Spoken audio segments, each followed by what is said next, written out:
राम मंदिर को लेकर टिप्पणी करने की क्या जरूरत थी? अभी मैं रिसर्च कर रही थी आपको लेकर, तो मैंने देखा कि कोई राजा राम करके फिल्म भी आने वाली है, जिसमें आई है।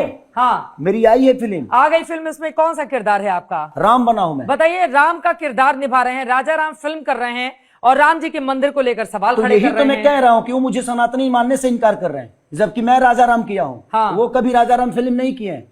राम पे सबसे ज्यादा गाना गाने वाला मैं आदमी हूं। तो दिल से नहीं लगाया ना राम को, तभी तो ऐसे बोल रहे हैं आप। वो मेरे दिल में है, राम मेरे दिल में है, कृष्ण मेरे दिल में है, सारे देवता देवी मेरे दिल में है। तो जीवन भर राम पे नहीं, टेंट पे थोड़ी ना रहते। अच्छी बताइए, अगर राम मंदिर बीजेपी के शासन में बना है, उसको वो मुद्दा बनाकर उठा रहे हैं। अरे सीतामढ़ी में देखिए, सीता माता का मंदिर बिल्कुल बनना चाहिए। मेरे कहने का मतलब कि राम मंदिर भी बनाइए, सीता मंदिर भी बनाइए, आप कृष्ण मंदिर भी बनाइए, लेकिन मेरे कहने का मतलब कि आप अस्पताल भी बनाइए, आप कॉलेज भी बनाइए, आज फैक्ट्री भी बनाइए ना।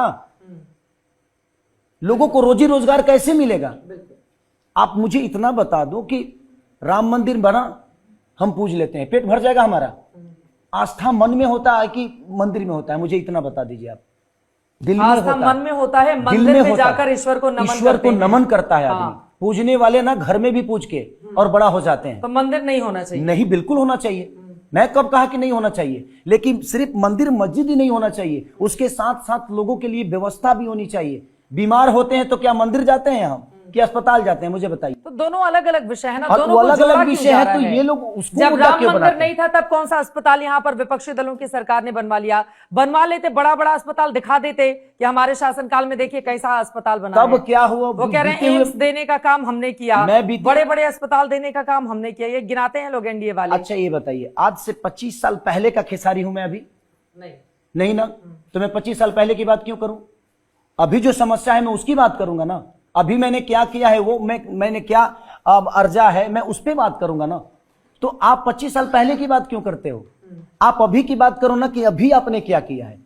तो अभी अगर किए हो तो बता दो कि मैंने ये किया, मैंने ये किया, मैंने ये किया, लोगों को रोक लिया, मैंने प्लान रोक दी, मैंने। अब सिर्फ यहाँ ट्रेन मिलती है, काश 12 जो ट्रेन खुली है बिहार के लिए, 12 फैक्ट्रियां लग गई होती, तो वो जो ट्रेन में भर के आते हैं, कम से कम वो 12 ट्रेन वाले कम से कम उस फैक्ट्री में काम करके अपने परिवार के साथ रहते। कम किया है, अगर लालू यादव राज से तुलना की जाए तो पलायन में काफी कमी आई है, ये नीतीश कुमार की ओर से ही कहा जाता है। अब मैं आ जाती हूँ दिनेश लाल यादव निरहुआ, उनकी ओर से आपको, वो खुद यादव समाज से आते हैं, आप भी उसी समाज का हिस्सा हैं, वो आपको यदमुल्ला बता रहे हैं, कह रहे हैं वो यदमुल्ला हो गया है। बड़े भाई हैं, वो प्यार करते हैं मुझसे, वो बड़ा भाई हो गए। बिल्कुल बिल्कुल, उनका योगदान मेरे जीवन में बहुत है। मेरी फिल्म जब रिलीज नहीं हो रही थी, साजन चले ससुराल पहली फिल्म थी मेरी 2011 की। तो उन्होंने पेमेंट दिया था रिलीज करने के लिए। अच्छा, तो उनका योगदान है, ठीक है, वो बड़े भाई हैं, बोल रहे हैं। कभी ऐसे बोला नहीं, लेकिन राजनीति में आने के बाद शायद उनको मैं बुरा लगने लगा। उनको लग रहा है कि आप राम जी के खिलाफ नहीं, शायद मैं अगर बीजेपी में गया होता तो ऐसी बातें नहीं होती। वो भी मुझे प्यार करते और ऐसे शब्द का उच्चारण कभी नहीं करते मेरे लिए, क्योंकि मैं हमेशा दमदार तरीके से बोले हैं यदमुल्ला। अच्छी बात है, कम से कम उस लायक तो हूं मैं, कुछ तो बना, मैं कुछ तो बना। यदमुल्ला ये कोई शब्द ही नहीं है। क्या जो मुल्ला है वो हमारे देश के नागरिक नहीं है? क्या मुसलमान हमारे देश के इंसान नहीं है? मैं अपने जाति चाहे धर्म का कोई मानता ही नहीं, मैं सिर्फ एक इंसान के तौर पे इंसान को मानता हूं।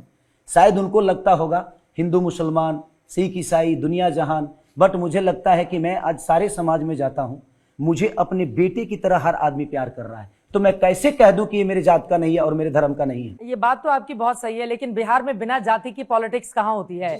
जाति और धर्म इस राज्य की कड़वी हकीकत है। जब टिकट भी दिया जाता है तो देख कर दिया जाता है कि कौन सी जाति कहां पर ज्यादा है, वहां पर दे दो और वहां पर। ये उसके लिए है जिसको नेता बनना है, मुझे नेता बनना ही नहीं है। मैं बेटा बन के जीवन चलाना चाहता हूं। जिनको नेता बनना है उनको जाति देख कर दी जाती है। जिसको अपने राजनीति को बिजनेस बनाना है ना, उनको उनके दिमाग में ये बातें होगी कि नहीं मुझे चुनाव जीतना है, ना मेरी जीत की खुशी है ना मेरी हार की गम। जिस दिन छपरा बेहतर हो जाएगा ना, उस दिन मैं जीत जाऊंगा।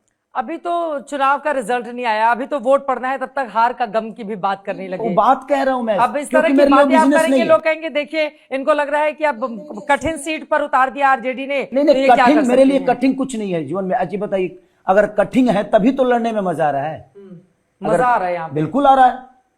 और मेरे लिए कठिन अब नहीं रहा है। क्योंकि मैं हर समाज में गया हूं और हर समाज के लोगों से मिला हूं और हर समाज के लोगों ने खेसारी लाल यादव की उस परिवार ने मेरी आरती उतारी है तो वो और तो मुझे स्टार आशीर्वाद को दिया। देखने आ रहे हैं ना, जो सुपरस्टार है भोजपुरी समाज का, उसको देखने आ रहे हैं। आपको नेता के तौर पर भी स्वीकार कर रही है जनता क्या? अब वो करेगी कि नहीं करेगी वो उसका विषय है।